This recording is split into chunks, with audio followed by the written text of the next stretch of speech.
Merasa risih aja, tapi kalau risih ya biasa. Merasa risih aja gitu, kok orang lancang gitu kan, mau lihat-lihat HP kan gitu. Agak marah sih, karena kan itu privacy ya.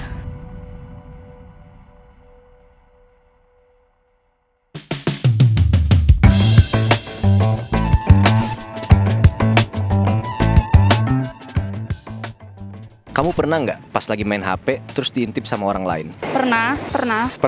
Pernah sih. Pernah, sering. Pernah. Ya pernah, misalnya sama cucu saya. Ngerasain nggak pernah, tapi nggak tahu ya, karena kan nggak kerasa gitu. Pernah juga sih. Bagaimana perasaan dan reaksi kamu? Ya risih gitu. Privasi terganggu gitu.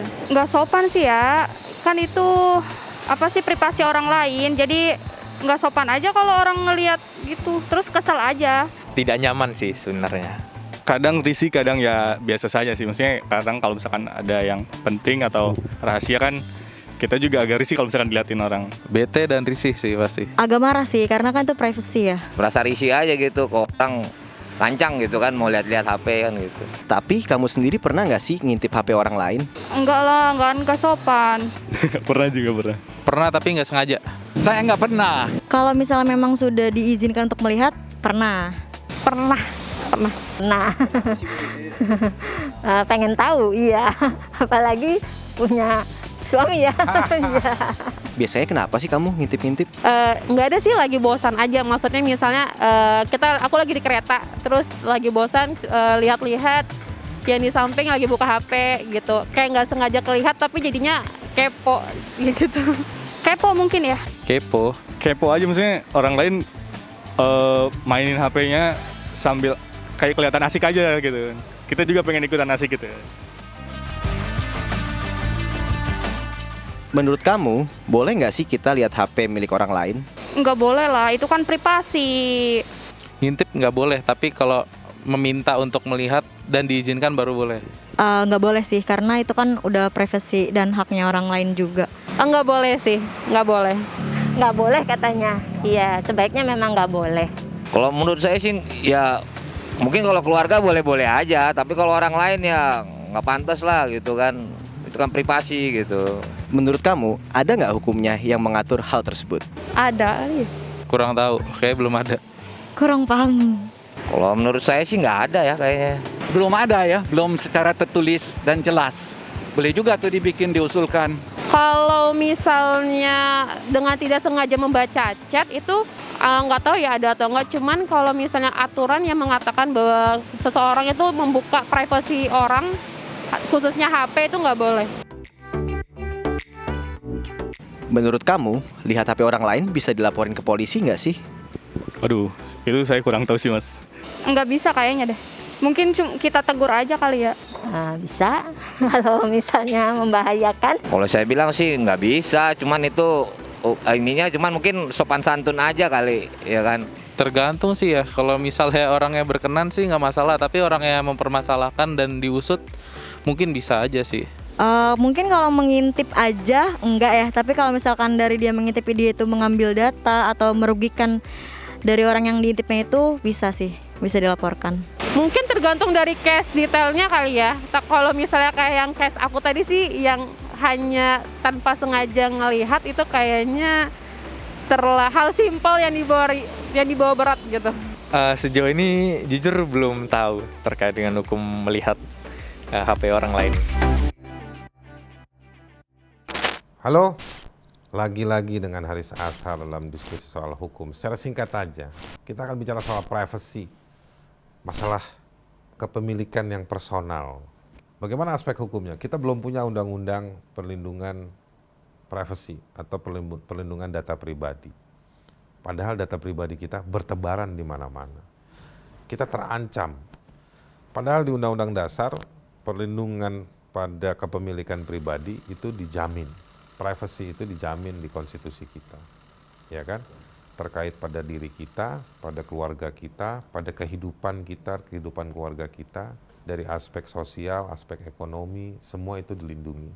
Dalam banyak hal, kita melihat masalah-masalah privacy ini dipakai untuk memeras. Baik itu pemerasan secara bisnis, pemerasan politik, itu menggunakan data-data atau menggunakan kehidupan pribadi. Menurut saya, praktek-praktek politik, praktek-praktek bisnis yang menggunakan data privacy untuk mengancam atau untuk mencari keuntungan pada pihak tertentu, itu adalah cara-cara yang tidak etis. Tapi sayangnya, secara hukum itu belum dilindungi. Nah, sekarang bagaimana misalnya kalau ambil contoh HP, kalau HP kita diambil atau dilihat, diintip, boleh nggak?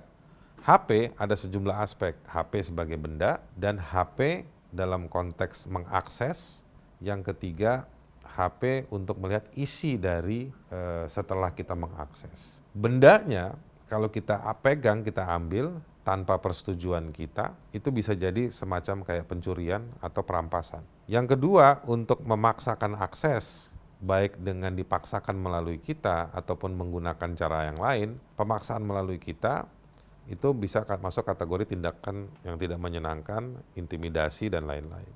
Itu jelas itu bisa ada delik pidananya. Yang ketiga, ketika dia mengakses menggunakan cara-cara yang lain, itu adalah pencurian data. Nah, sayangnya kita karena belum ada perlindungan, undang-undang perlindungan privacy, maka kita harus melihat data apa. Kalau datanya data bank, maka kita dilindungi oleh undang-undang perbankan. Tapi masalahnya, jika karena sekarang ini banyak perbankan online, undang-undang perbankan ini belum cukup sempurna untuk melindungi data si pengguna, karena yang dalam kekuasaan si perbankannya hanya data yang ada dalam sistem dan juga cara kerja si banknya sendiri misalnya. Tapi buat orang yang sudah bisa mengakses data banknya dari HP-nya, lalu dari HP-nya, artinya si orang tersebut bukan bagian dari si bank, maka orang tersebut bisa dipersalahkan atau bank bisa bilang tidak mau bertanggung jawab. Nah, jadi pertanggungjawaban datanya dikembalikan kepada diri kita.